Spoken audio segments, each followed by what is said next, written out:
Hi friends, Robert here from Diverse Opals. Welcome back to our YouTube channel. Today we are looking at some boulder, and this is a piece of boulder from Winton. It's interesting with boulder. You can be disappointed or you can be excited and encouraged. This particular piece I thought I'd show to you today, primarily because it's a very thin bar and how you can in fact extract colour from a very thin bar. I was expecting that this particular piece, we see the bar running this way, I was expecting that it would in fact run through the stone this way.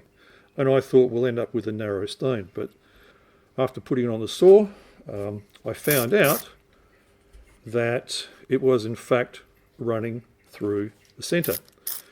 And that's what you can find with boulder. It's not always predictable, and you have to be prepared for that unpredictable. So you can see here, there is still a small stone there to be achieved, but of course we always look for the bigger pieces. So what I've done is I've already gone to the saw and to the grinder to speed things up, because otherwise we're going to spend too much time on this, and have found that this bar actually runs through to the bottom of the stone. So hopefully in this area here we have a nice stone. And it may not be a full-faced stone that works through here, it might just be a band that runs through here. So the band of colour, because we can see there is some very nice colour here, and I'm sure that, well, there may be a surprise, but let's try and extract this. Today I'm using an Artus 2000 handpiece, a micro motor, a variable speed, and I'll be using a sintered diamond tool. This one actually is very coarse. I'll be working dry, and I know that some of you may ask why, but with boulder, working dry is quite a common practice. So let's get into this and see what we can in fact find is actually in here.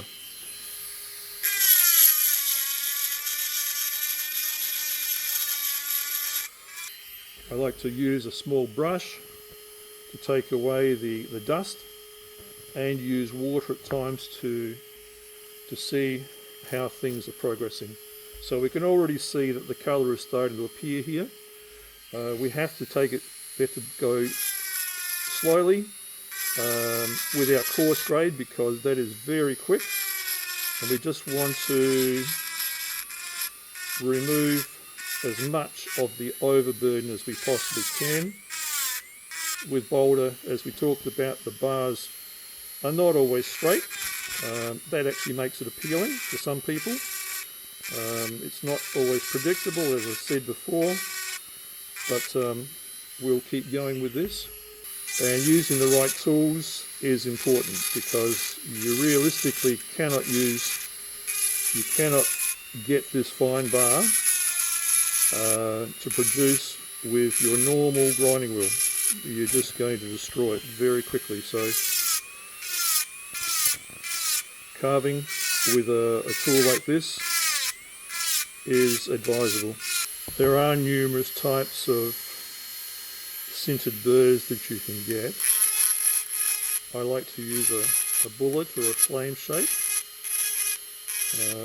It has the benefits of having a barrel shape to get a lot of nice surface contact, but also it has the benefits of a point that allow me to get into difficult areas. I'm going to change over to another sintered diamond burr, and we'll slow down the rate of removal. As this is a thin bar, we don't want to lose the bar. We don't want to go through the bar of colour. So by using a finer grade of burr, we can slow down the removal rate. We're back from the saw, and as you can see, it's starting to resemble more of a stone. So the next stage now is to go on to a rubberized abrasive. The one I'm going to be using, rubberized abrasives are quite common. The grade I'll be using will probably be about a medium grade, and what the idea is just to take out any scratch marks that have been left behind by the previous stage. So let's get into this.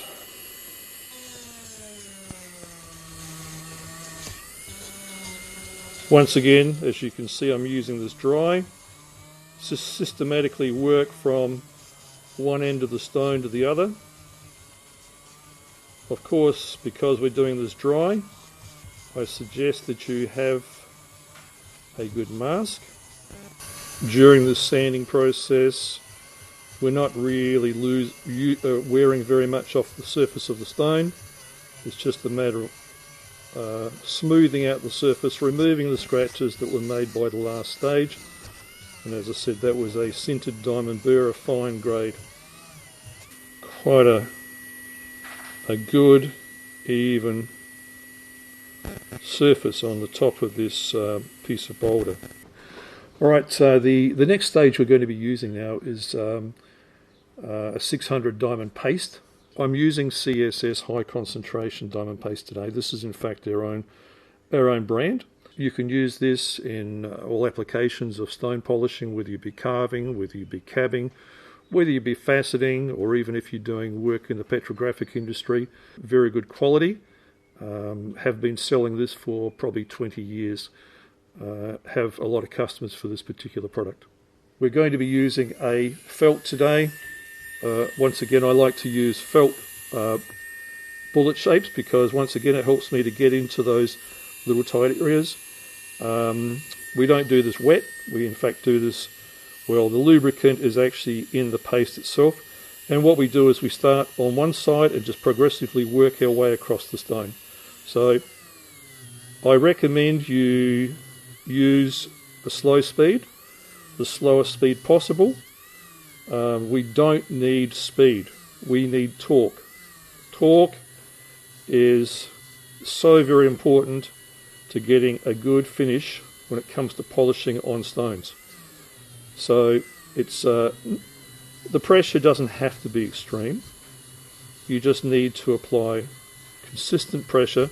And I know that not everybody can afford to buy a top-end machine, but if you can get a machine that does not slow down under pressure, that's the type of machine that's good for you. I mean, you can buy the cheap ones from hardwares, very cheap, but they don't necessarily produce the torque that is good.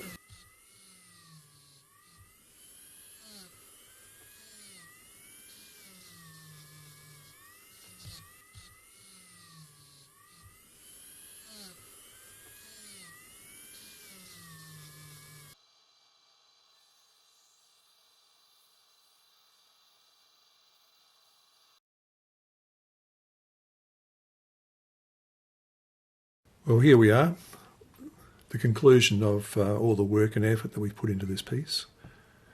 It started out as a thin bar, and it revealed more than I expected. I was only expecting to get one bar, but I ended up with 2 bars. So I'm actually quite happy. There's still a little bit of dirt in there, but I think you'll agree that after putting in all the time and effort, we've got something nice to show. This stone is actually for sale. If you have any interest, please make contact. And also with regards to tools that were used in this video, there will be a list on the bottom of the page for some of the tools that we've in fact used, as we are suppliers of these tools. Once again, follow the links and we'll be happy to answer your questions if you have them. So I hope you've enjoyed this video, the explanation of how to process a piece of boulder from start to finish. If you like, please subscribe to our channel, and if you like, give us a thumbs up, and if you have any comments, we welcome them as well. Thank you.